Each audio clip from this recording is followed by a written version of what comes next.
Bonjour à tous, nous sommes aujourd'hui dans cet épisode avec Raphaël qui va nous parler de son parcours entrepreneurial. Donc, bonjour Raphaël, Bonjour Marcella. est-ce que tu sais nous expliquer dans quel domaine tu travailles et un petit peu ton parcours? Tout d'abord, merci de m'accueillir sur votre chaleureux plateau. Merci à toi. Donc moi, je suis Raphaël Cornelis. J'ai deux agences immobilières franchisées, ERA, une sur Anderlecht, une sur Molenbeek. Mon parcours, il est atypique. Euh, On aime les parcours atypiques, donc c'est parfait. on va essayer de faire au mieux, du coup, pour te l'expliquer, et vous l'expliquer également. Donc, j'ai grandi à Anderlecht. Je suis bruxellois. Je suis ce qu'on appelle bien né, donc un papa notaire, une maman avocate. Mais j'ai toujours été indépendant dans l'âme. Quand je dis indépendant dans l'âme, c'est j'ai toujours fait un peu tout à ma tête, en fait, depuis tout petit. Pourtant, mon papa pouvait parfois me tirer un petit peu les oreilles quand je faisais un petit peu trop, mais voilà, bref. Parcours tout à fait normal de quelqu'un. Jusqu'à mes 11 12 ans, mes parents divorcent. Et là, voilà, je fais une dépression, ça va pas à l'école. Mhm. Première année, en deuxième année, enfin ma première année de deuxième année, je fais 36%, la seconde 18% de moyenne. Mes parents commencent à être un petit peu inquiets. Là, je suis amené au centre PMS. Donc, c'est pour les enfants qui sont un petit peu en difficulté. Mhm. On va un peu les aider, etc., etc. Et donc, là, la psy me décide de me faire un test de QI. Et là, on voit que je suis ce qu'on appelle HP ou surdoué. Donc, voilà. Donc mes parents se posent quand même un petit peu, tiens, qu'est-ce qui va pas, comment ça se fait, nanana, etc., etc. Et là, ils m'envoient vers le jury central, que je réussis, vers mes 18 ans, 18 19 ans. Et comme, ben, vous avez compris, hein, ils étaient tous les deux juristes, je me dirige vers l'ULB, en droit. Et là, comme dirait Coluche, avec les hommes politiques, c'est 50 droits, puis tout de travers. Ben, c'était un peu le cas, mais sauf que moi, je l'ai fait d'emblée. Donc là, j'étais plus sur les sorties, les potes, les copines. Et voilà, et puis tu crées un peu un monde toxique aussi autour de toi, hein, puisque voilà, le monde de la nuit, c'est strass et paillettes, mais c'est pas toujours le plus beau monde. Puis je vais à l'EFEC, hein, comme tous les glandeurs à un moment donné. Je fais market, ça se passe bien. Comme je suis quelqu'un de très créatif, tout ce qui est cours pratique, Mhm. je cartonne à mort. Et ensuite, je commence un peu à déconner de nouveau, retomber à travers, un peu une petite descente aux enfers. Et là, j'ai mon meilleur pote qui part en Australie. Et en fait, je dis, ok, bah, moi, c'est ça que je dois faire. Moi, ça va plus ici. Ça va pas. Pour te déconnecter totalement de... Ouais, ça va pas. Simplement, ça va pas. Tu vois, je fais une descente aux enfers complet et Mhm. ça va pas. Et hop, là, je prends un vol. Je le rejoins à Cairns. Et on prend un van, on fait 10 000 kilomètres, on bosse un peu sur place. Et donc, commence un autre style de vie, quoi, tu vois, où bah, l'émancipation, on va dire tout Mhm. simplement, une vraie émancipation, pas que, pas que dans les paroles, mais vraiment dans les faits. Me revois revenu en Europe, et là, je fais un an, de nouveau, je me cherche, je retombe un peu dans mes travers, ça va pas. Et là, je prends un billet d'avion et je pars en Thaïlande. Euh, je suis recueilli 3 4 jours chez quelqu'un qui était un très bon ami à mon oncle qui vivait sur Koh Samui. Mon oncle a vécu 20 25 ans à Koh Samui, puis est Mhm. mort. Il a une petite fille. Et au lieu de cette petite fille, au lieu qu'elle revienne chez nous en Belgique, eh ben, elle est restée avec son meilleur ami qui s'appelle Alexander. Et Alexander, c'est vraiment un mec qui a marqué ma vie. Et donc, déjà, je voudrais le remercier un jour s'il a l'occasion d'écouter cela. Je crois qu'il ne se rend pas compte à quel point il a changé ma vie. Comme je C'est tou- lui qui a créé le déclic. il a créé le déclic. En fait, j'ai toujours su, malgré tous mes Mhm. déboires, que j'allais réussir à faire quelque chose. Pas réussir la chose, mais Oui. réussir à faire quelque chose. Je ne suis pas quelqu'un de base qui a fort confiance en lui, Mhm. malgré ce qu'on peut croire, mais peut-être justement j'en joue un jeu avec, mais j'ai toujours eu confiance dans la réussite d'un projet, je savais, tu vois. Parce que tu es maître de ton destin, donc si tu sais que tu te mets les bons objectifs, tu ne peux que réussir. En tout cas, mettre tous les moyens pour Oui. réussir. Voilà, je pense que réussir, ça veut dire quoi? Mais bon, ça Oui. c'est Ça un- dépend des standards de chacun. voilà, on en parlera un peu plus tard dans l'émission, mais je veux dire, voilà, réussir, ça veut tout dire et rien dire. Et là, il a aussi une agence immobilière, donc en plus de son hôtel, donc il avait son propre hôtel, une agence immobilière. Et comme je dis, pour remettre dans le contexte, je suis dans un autre petit resort, donc je commence à m'en occuper. Du coup, on va dire, j'ai le couvert et le gîte, donc ça Mhm. c'est très bien. Ensuite, il me dit, ben voilà, moi, ce que je te propose, ici sur Koh Samui, toutes les agences immobilières ont un peu les mêmes biens, donc il faut que tu trouves des acheteurs. Mhm. Et donc, en fait, là, je commence à entreprendre une technique et je me dis comment je vais faire pour trouver des acheteurs sur l'île pour les biens. Et donc, je me dis, ok, je vais investir en moi. Et donc, qu'est-ce que je faisais? J'allais dans les brunchs des hôtels. Parce que brunch d'hôtel égale personne de l'hôtel, plus des personnes un peu extérieures. Et je me présentais, j'avais fait des petites cartes Mhm. de visite, je venais quand même avec une petite chemise. Allez, j'essaye de devenir, Bien présenté. ouais, voilà, un peu différent, quoi. Voilà.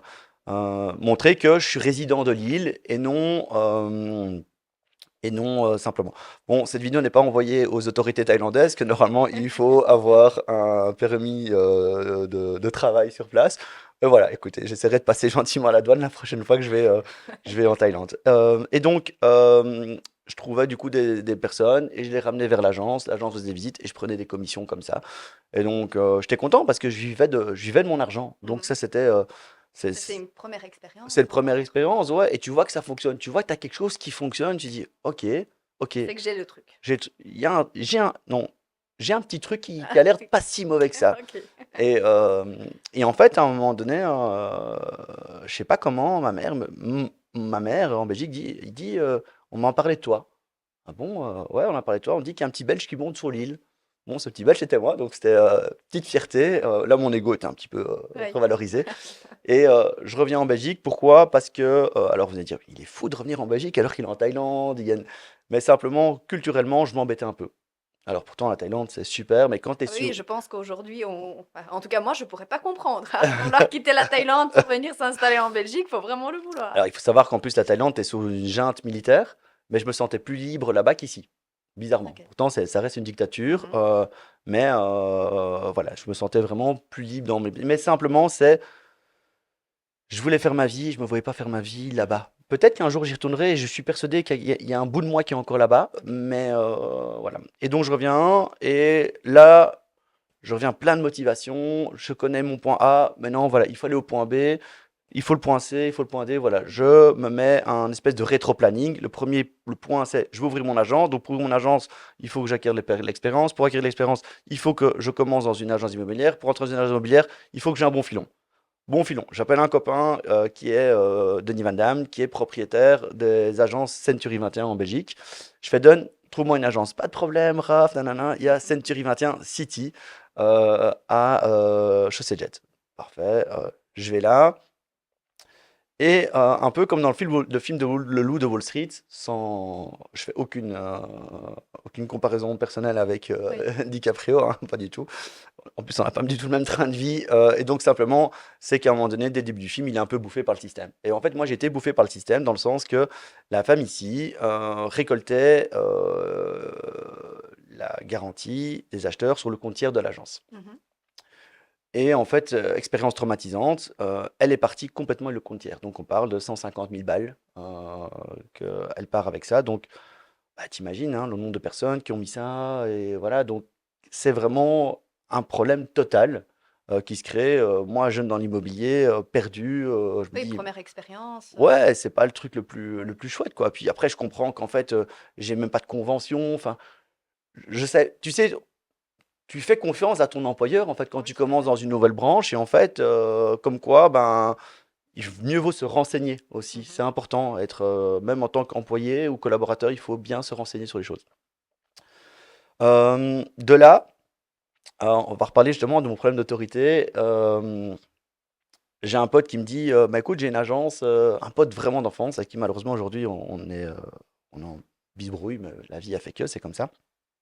Il vient d'une agence du côté de Molenbeek et il me dit, mais Raph, viens on va faire un entretien ensemble, quoi. Et là, on discute et en fait, je prends un peu le dessus dans l'entretien, Mhm. dans le sens que je dis, bah voilà, on est potes, donc si on est potes, il faut vraiment mettre un cadre beaucoup plus fort. Parce que c'est plus compliqué C'est hein, de plus travailler compliqué avec quand des tu fais des mélanges. amis, de la famille. Donc voilà. Donc on part de chacun des points. Et comme je suis un angoissé de la vie, parce que je suis un entrepreneur, j'ai dit voilà, c'est tel point, s'il se passe ça, on va faire comment, si on se fait comme ça, pas de problème. On le dit toujours, hein, avant de parler mariage, il faut parler divorce. Exactement, ben, c'est exactement ça. Et j'arrive le premier jour, et en fait, il me dit: «Ah, mais t'as pas mis ta cravate?»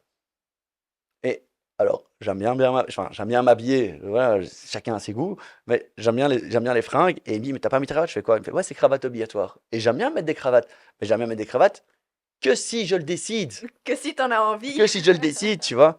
Et je dis: «Mais attends, OK, on a parlé de tout sauf de ça», tu vois? Alors il me prend dans son bureau: «Ouais, tu te prends pour qui? Tu te prends pour Karl Lagerfeld, nanana». Je fais: «Non, je viens simplement dit, pas de enfin, on n'a pas parlé de ça, quoi», tu vois? De nouveau, ce problème d'autorité, finalement, c'est quoi le problème de mettre une cravate, Tout à tu vois? fait. Et donc, le lendemain, je reviens Avec cravate ou sans? Toujours sans sans cravate. cravate, évidemment, tu vois? Sans cravate. Et là, on discute derrière et je fais: «Écoute», et en fait, le lendemain, le premier jour, j'avais déjà eu des visites pour le lendemain matin, tu vois? Et là, j'arrive déjà avec une offre, tu vois? Je dis: «Voilà». Donc moi, je me dis: «Voilà, mon boulot, il est rempli, quoi», tu vois? Mhm. C'est: «Tu en veux, je suis là, il y a un steak, je vais le manger, je vais le mordre Mhm. ton steak». Et elle dit: «Ouais, non». Je dis: «Écoute, bah, alors ça va pas aller, on arrête, quoi», tu vois? Donc là, je vais dans une autre agence, qui venait de commencer, Century 21 Molière. Et en fait, ce qui est bien, c'est que j'ai pu faire toutes mes erreurs là. Parce que j'ai vu, c'était une agence qui venait de commencer. Donc, Mhm. je me dis: «Tiens, c'est bien, je suis dans un autre truc, donc je peux voir ce qui fonctionne pas».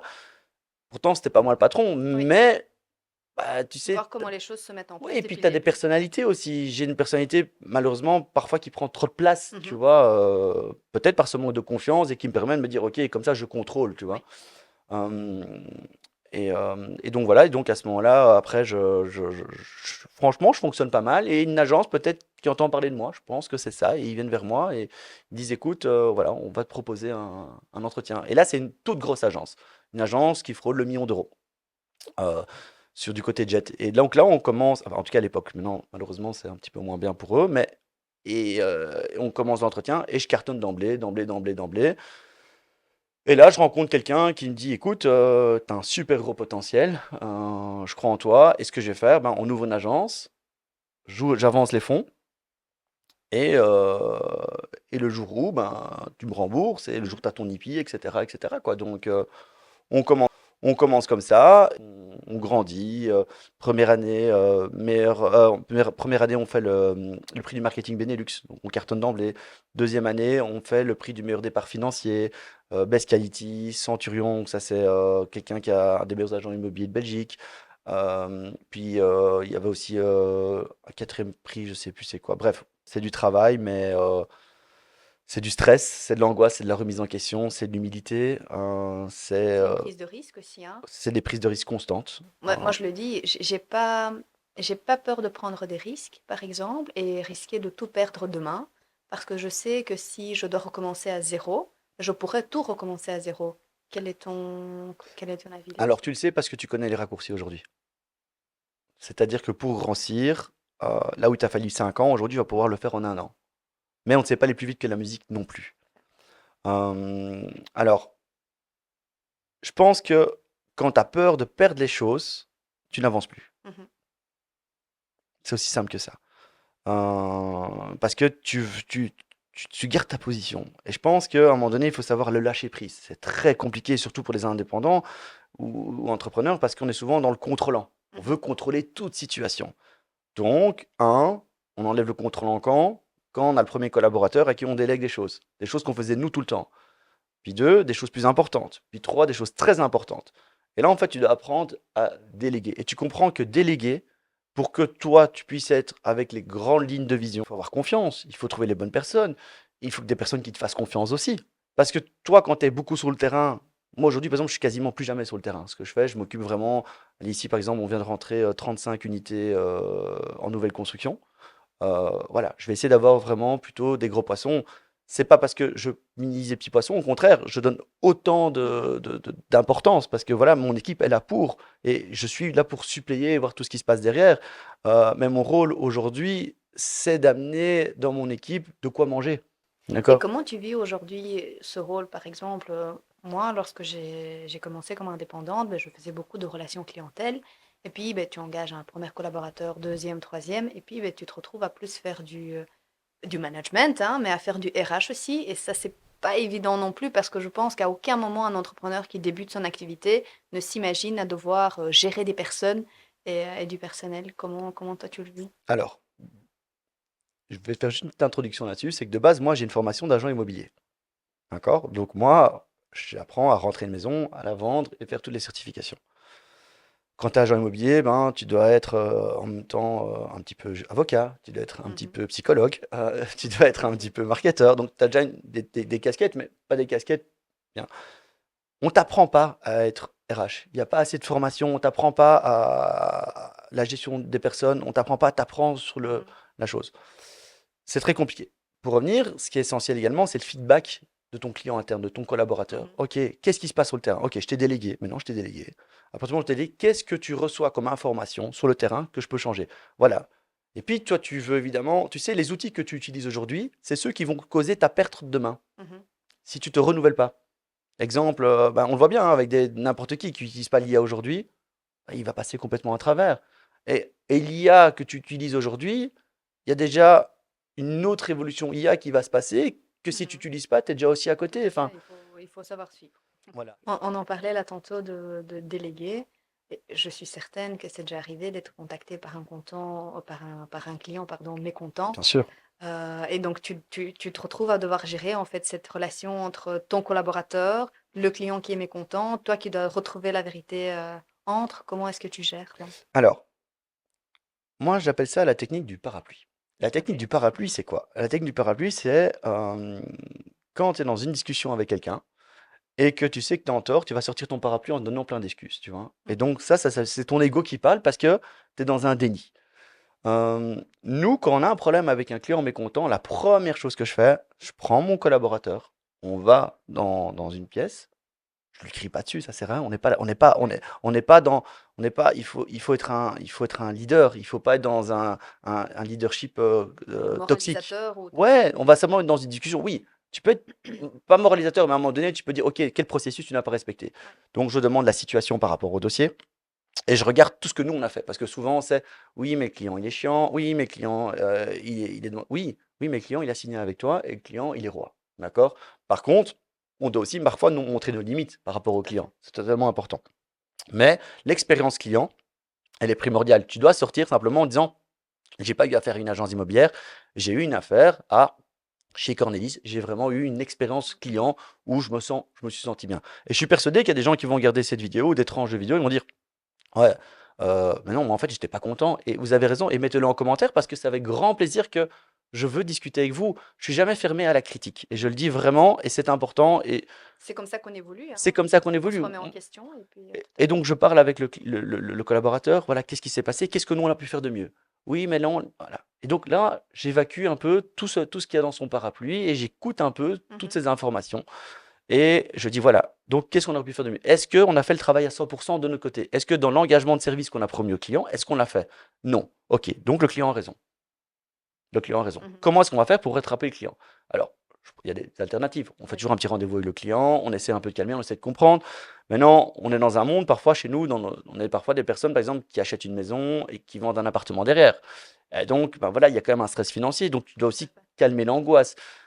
Est-ce que mon agent a déjà l'expérience ou pas? Est-ce que voilà, alors à ce moment-là, j'interviens, je suis avec, j'accompagne, c'est important. Je vais pas le laisser seul. C'est pas le punching ball du client, d'accord? Oui, mais des fois, c'est important parce que bon, un client, il faut le, voilà, il faut le choyer, c'est très important. Mais un collaborateur a souvent plus de valeur, on va dire, qu'un client. Et c'est vrai qu'il faut ben, comprendre où est le problème et essayer d'identifier ben, déjà de un pour que ça n'arrive plus et de deux ben, qu'ils se ressentent pas comme Alors, remis en pour moi, j'entends ce que tu dis en disant que le client interne, enfin donc le collaborateur a plus de valeur que le client externe, tu vois. Mais pour moi, ils doivent être à pied d'égalité. C'est-à-dire que le respect, ça se met dans les deux Mhm. sens, d'accord? Et en fait, c'est une triangulation.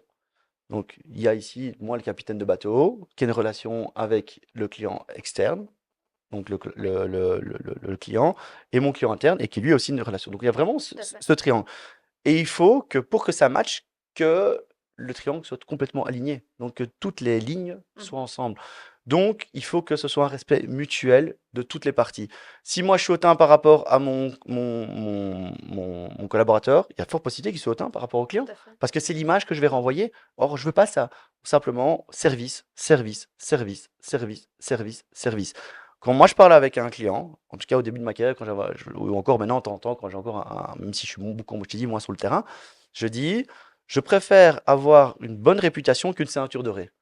Des comètes dans mon domaine, il y en a eu beaucoup. Des gens qui arrivent, ils cartonnent et ils se brûlent. Il faut savoir tenir dans la longueur Il et faut savoir tenir en longueur et la longueur. maintenir une réputation. Voilà, et c'est pas un sprint, c'est un marathon. Donc on prend du temps, on prend son souffle, on connaît sa course. Ok, au kilomètre 10, ça sera un petit peu plus, un peu plus en hauteur.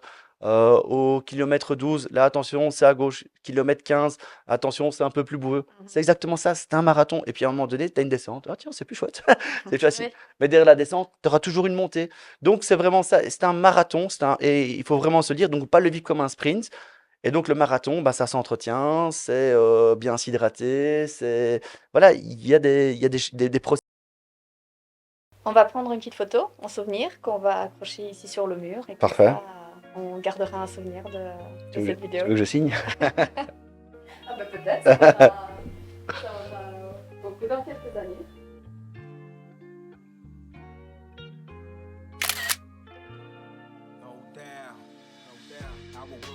Upside down, the planet done talking, things are turning around against you and me, him and her. The mother earth is unleashing the wrath that humanity